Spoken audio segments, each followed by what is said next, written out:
like to thank the generous sponsors from institutions that make possible this conference. We always have to thank first a good practice. First, the University of California Humanities Research Institute, the UC Irvine Humanities Collective, the UC Berkeley Center for African Studies. There is a slight error in the printed program of the Center for African Studies. The UCLA Department of History, particularly the Atlantic History Cluster, the UC Cuba Academic Initiative, the Spatial History Project from Stanford University, our neighbors from the Huntington Library, great place to visit always. Here at UCI, the Office of the Vice Chancellor of Students Affairs, also the UC Irvine African American Studies, and finally my home department, History, for which I'm really thankful for our manager, Mark Kanda, our financial analyst, Pat Easter, our graduate coordinator, Kate Triglia, who did a great help of putting this all together. Great. Last time I spoke here in this room was during my job interview. So keeps me unsettled, good memories, but still somewhat like, The idea of this conference came about a year ago during a conversation with Gary Williams, who is around here.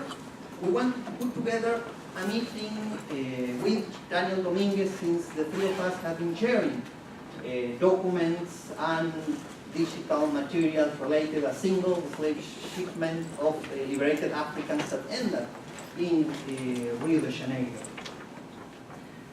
This was also at the very time, at the very same moment that the African Origins Project, a project that you are going to hear a lot during these 2 days, was undergoing a new stage of production, a new phase of putting together the project online. So we thought bigger, and instead of making something small, we thought in bringing together scholars of the 19th century African diaspora in Brazil, in the Caribbean, in Africa, and also how this new research made an impact in the United States, both from research and education. That's when I contacted Hugo Borucki over here from Berkeley, and Aisha Finch, who regrettably is not with us yet, to make contacts, to arrange this with other scholars in order that we can put together both a conference to discuss collaborative research and digital tools on the African diaspora, both for research and outreach and education. And this is how we came for doing this particular conference with this particular population, the 19th century liberated Africans in the broad Atlantic. While these sessions are organized geographically, Cuba, Brazil, Southern Atlantic Africa, West Africa, and the impact of education and outreach in the United States, there are also overarching themes in this conference, such as the boundaries of ethnicities, the construction of ethnicities for people who cross from slavery to freedom and from freedom to slavery many times in their single lifetime. Also, how individual experience intersect historical patterns. Another subject that's going to came about are 19th century anti-slave trade policies, and how these liberated Africans were agents in this 19th century anti-slave trade politics. Well, without more words, I'm gonna go for the first presenter for the opening session of this conference. Again, thank you all for coming here. Here we have Professor David Eltis. He's Professor Emeritus at Emory University and Research Associate at the University of British Columbia at Vancouver. He's the author of award-winning books such as The Rise of African Slavery in the Americas, and also Economic Growth and the Ending of the Transatlantic Slave Trade. He's co-author of the Atlas of the Transatlantic Slave Trade, and also he's co-editor of a couple of volumes, one already print and another forthcoming, on the Cambridge work history of slavery. He's also one of the principal investigators for digital projects such as Voyages, the Transatlantic Slave Trade database, and the project that we're going to talk most about on the current days, the African Origins project.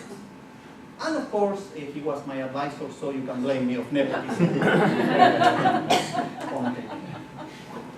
Over there, we have Professor Hugo Borucki.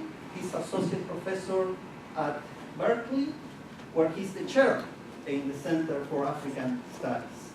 He has published the award-winning book, The Slave Trade and Culture in the View of Biafra, an African Society in the Atlantic World, and he has forthcoming books on African work history, part of the slave trade, and also additional projects in which he intersects the history of the slave trade, the oil trade, the globalization in the Niger Delta.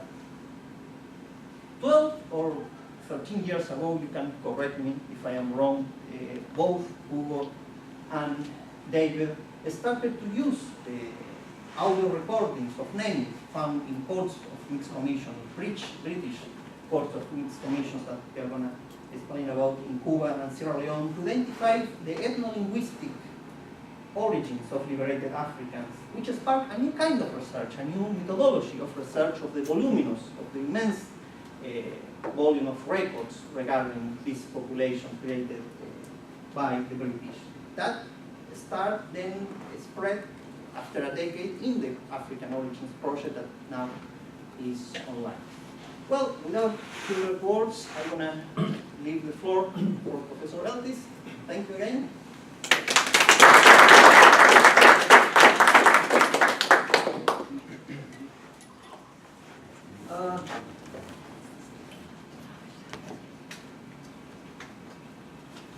Well, thank you for the introduction. I can see why you got the job.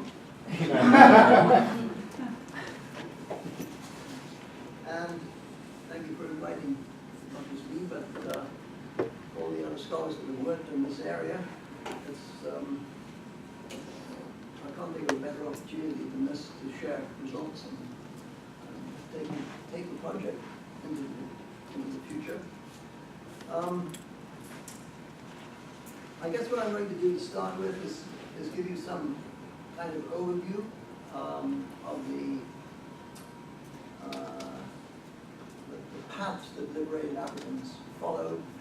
Liberated Africans here referring to people who were removed from slave ships in the course of the 19th century during the abolitions, during the attempts to suppress the slave trade.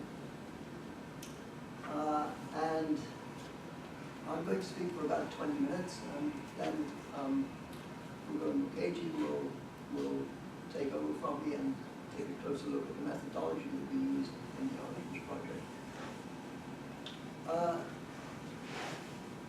To start with, I think we have to take a very large view and look at the situation in the Atlantic world in, say, 1808, which is the point at which liberated Africans, in the way they came to be defined anyway, began to be created.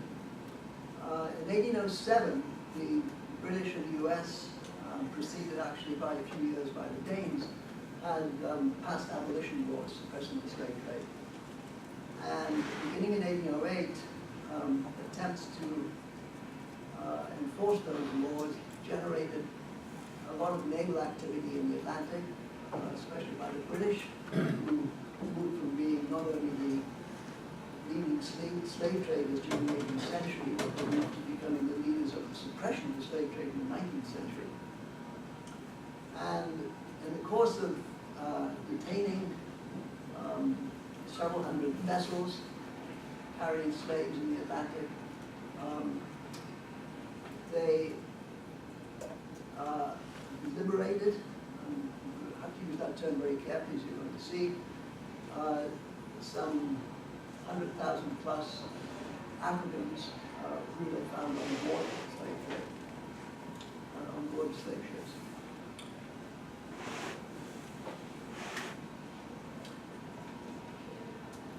Now, in 1808, if you take a broad view of the Atlantic world, and especially the Americas, there's something like 4 million slaves held in captivity, working on plantations stretching from the Chesapeake in the north to Argentina in the south. And on top of that, from 1808 on, a further 2.8 million captives were carried across the Atlantic.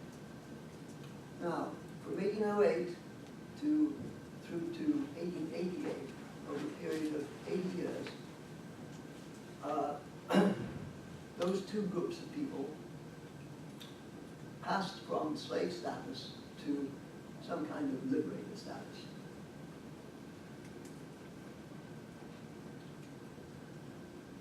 The naval activity in the Atlantic generated some 180,000 freed captives. And the striking thing about that group is that the records that have survived are more detailed than exist for any other group of people who passed from slave status to free status over the course of the 19th century.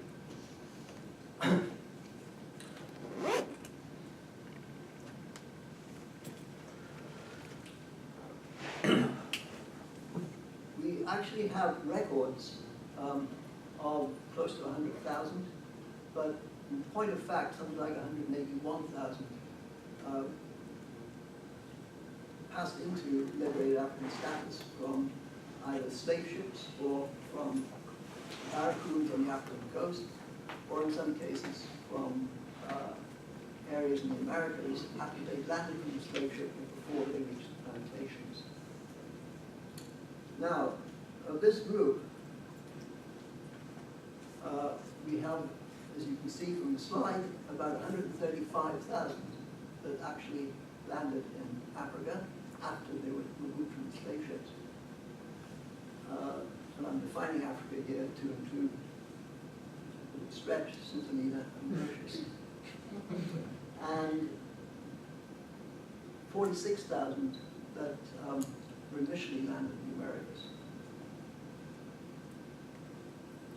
Basically, governments from Haiti in the west, who actually, government of which detained 3 slave ships, to Britain in the north, and Argentina in the south, and colonial Mauritius in the east, generated this stream of 181,000 people.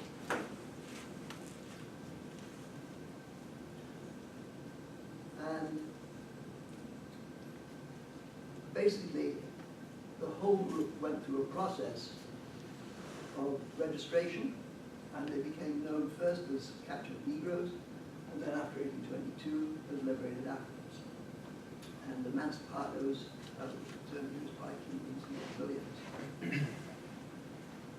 Now, as I've mentioned already, the records of this group are much superior to what's available to any of those captives who were not in the settlement.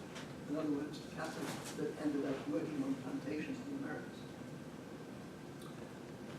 A group of us have spent much of the last 4 years assembling these records and making them accessible to scholars.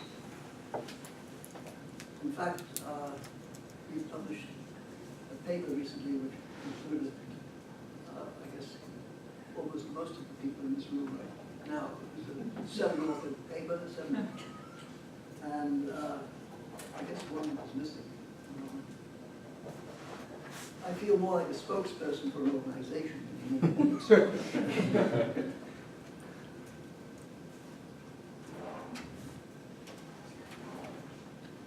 What I'm showing you here is the first of the overview results that we found.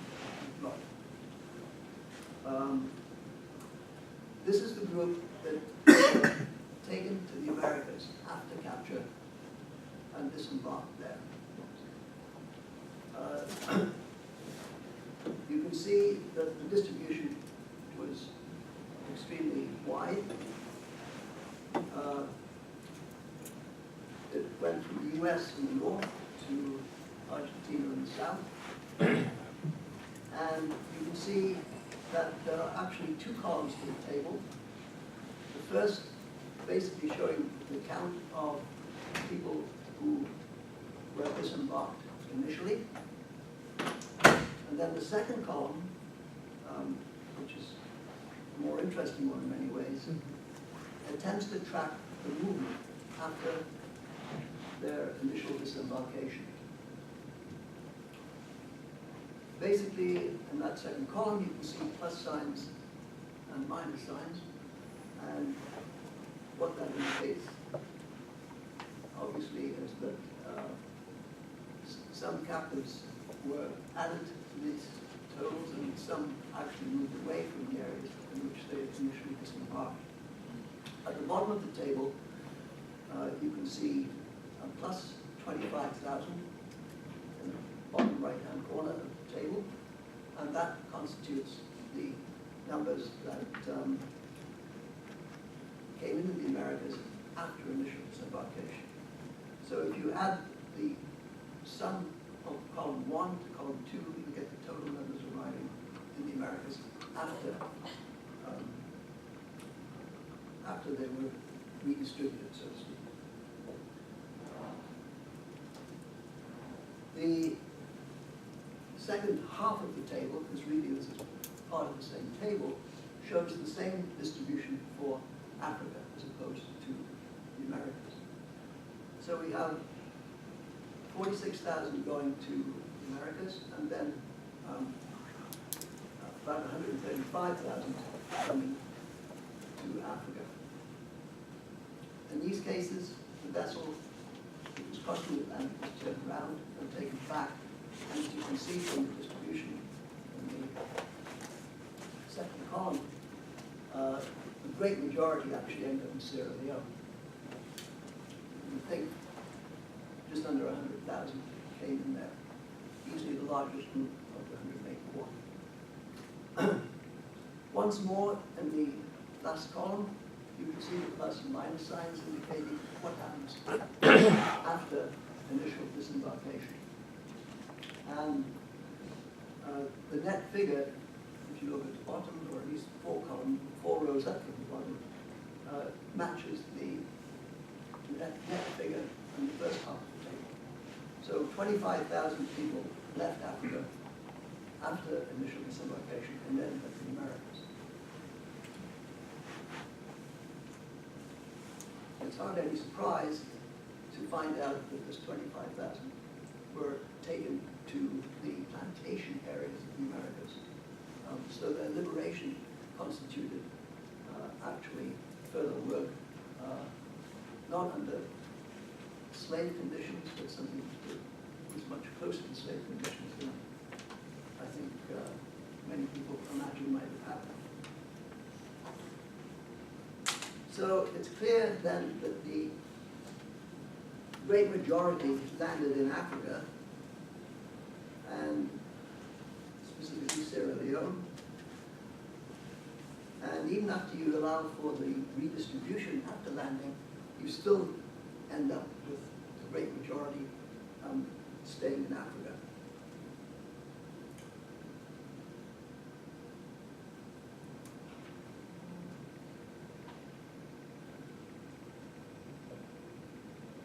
So the two slides that I'm showing you balance each other, and one large stream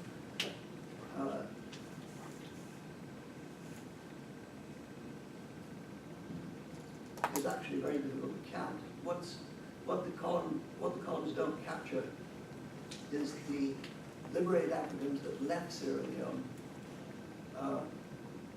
by choice, usually by land, and in particular, these Africans would be people who lived close to Sierra Leone and embarked on the slave ship on which they were captured from ports close to Sierra Leone. So this group would actually leave the colony simply to go home. We don't know the precise numbers, but we do know that about 15,000 left from the region, and it's very likely that almost all of them returned back to their point of origin. Now, the new data, with a bit more help from the documents, allows us, I think, to probe in two directions. The first and the most obvious one, and something you're going to hear quite a bit of in the next day and a half, is the question of African origins. This sample, in effect, reflects the total population of people moving from Africa to the Americas during the 19th century. So any conclusions we can draw from this group has broad application for the people who were not captured.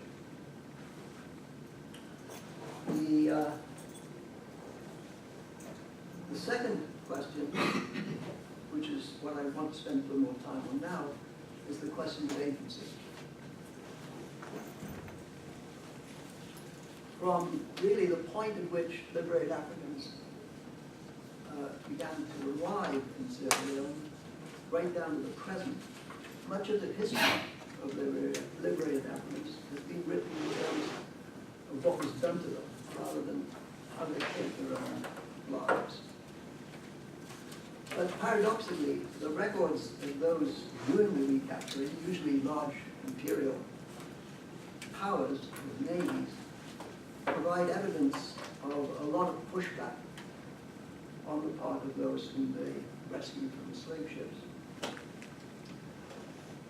British, Brazilian, Argentinian, Portuguese all had very firm ideas of what liberated Africans should be doing in the aftermath of their liberation, in the aftermath of life on the slave ship, or their stay on the slave ship.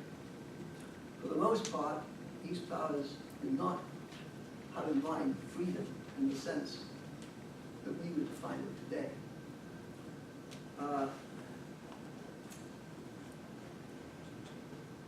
What we have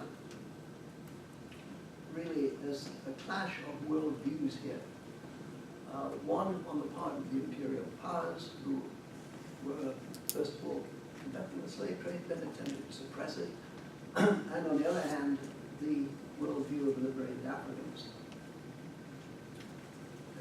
So it's two conflicting worldviews.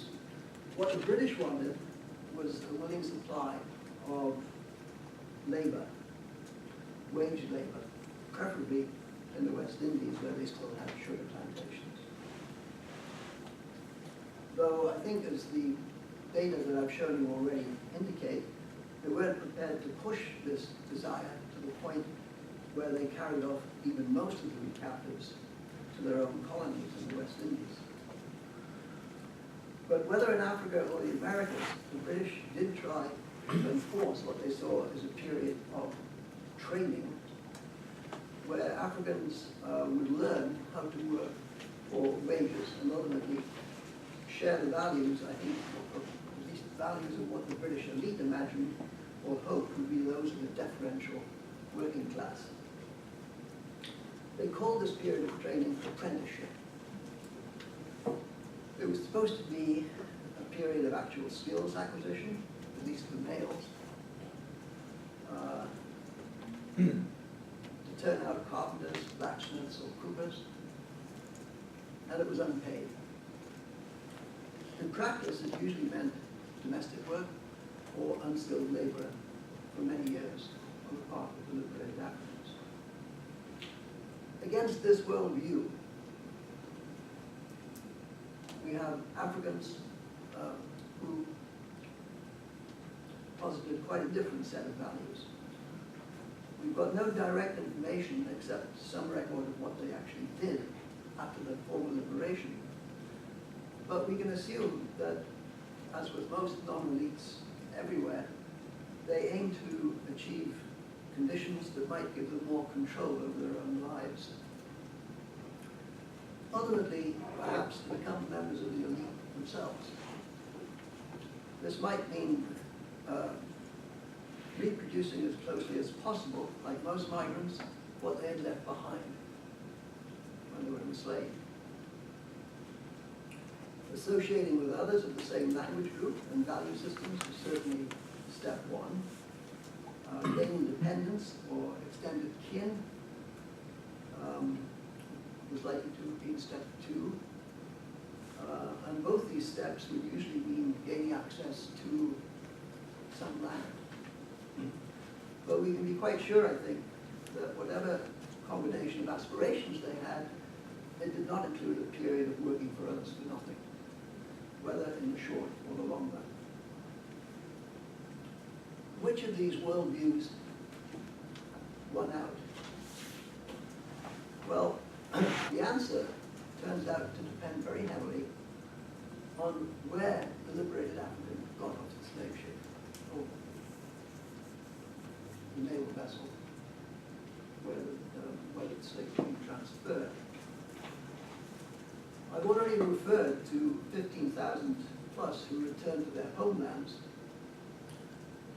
A second best, albeit a distant second best, alternative was settlement in villages in Sierra Leone, in the Sierra Leone hinterland.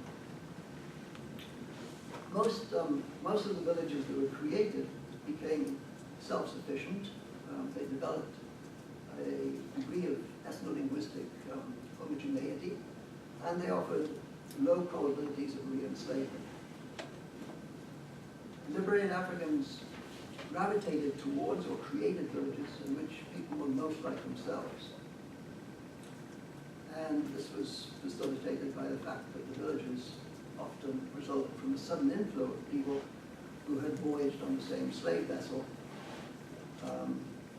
And that slave vessels at this time rarely obtained their slaves at more than one port. So Africans from captured vessels were much more likely to be kept together in the aftermath of liberation than were those whose journey to the New World, plantations in the New World, had been interrupted. It's likely that over a period of 55 years, some 50,000 liberated Africans lived for at least some time in one of these villages. It's also likely that at least 3/5 of these villages, these village settlements, were either Yoruba or Hugo. Now, living in a village in the Sierra Leone hinterland did not mean the complete absence of apprenticeship. The British did indeed attempt to impose such a term on Africans arriving in Sierra Leone, but they were largely unsuccessful. There is, in fact, a huge discrepancy in the length of apprenticeship on either side of the Atlantic. In Sierra Leone, the apprenticeship term for adults was never more than 3 years. In the Americas, by contrast, apprenticeships were initially 14 years. Over time, in Sierra Leone at least, for those that weren't enlisted in the army anyway, the liberated Africans began to go directly to the village. It seems that apprenticeships were not imposed at all. And these villages, other than government-supplied provisions, functioned largely independently of official supervision and indeed initially imperial approval. In the Americas, there were many fewer such villages, and those that appeared, like Kingstown and Portola, did not survive long in their original format. Their populations quickly came to be integrated into the larger colonial population. Moreover, their members, like other liberated Africans in the Americas, and the wage work was often performed under contracts with plantation owners, and the terms of the contract were actually enforced by sanctions under the criminal law, not the civil law, and land was generally less freely available. And of course, returning to their homelands in the Americas, even in the long run, was much less of a possibility. Recaptured villages in Sierra Leone thus had some volition. They could leave the colony, they could look for ways to work, they could enlist, they could participate in petty trade, or indeed live on subsistence land, even though that subsistence land was not very high quality. So what does this say about the question of whose worldview one had? In one sense, neither did. The two worldviews coexisted in parallel universes, but at another level, I think a different answer is possible. If we look at how much labor Europeans managed to extract from liberated Africans for their plantation sectors, or to look at the same question from a liberated African perspective, how well migrants were able to reproduce the social and economic environment into which they had been born in their homelands, I think a different answer is possible. In the Americas, basically, the recaptives came, the people who had actually done the capturing, the imperial powers, came much closer to realizing their goals. In Africa, on the other hand, the liberated Africans tend to win out, or the worldview of the liberated Africans tend to become dominant.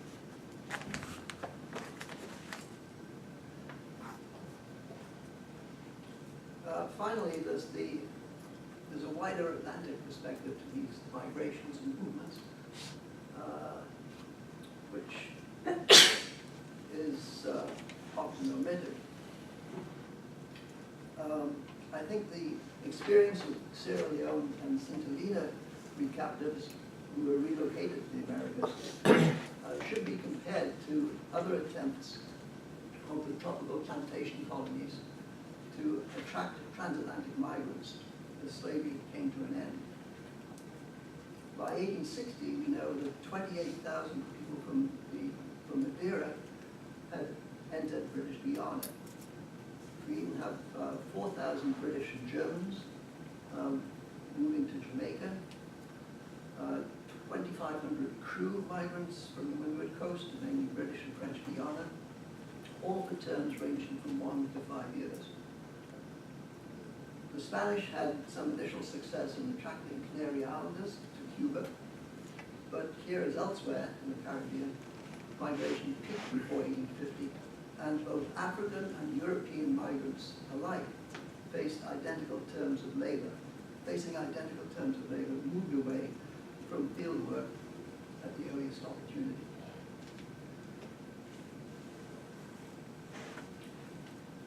In one sense, you can't really compare these groups because in the 1840s, the British reinstituted a racially based coercive migration strategy. At this point, their own colonies were very short of labor, and they actually imposed a compulsory assignment policy, which had been used initially in 1808.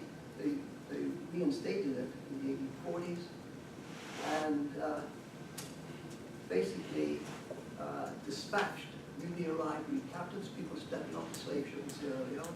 They dispatched them to the Americas with no evidence of volition on the part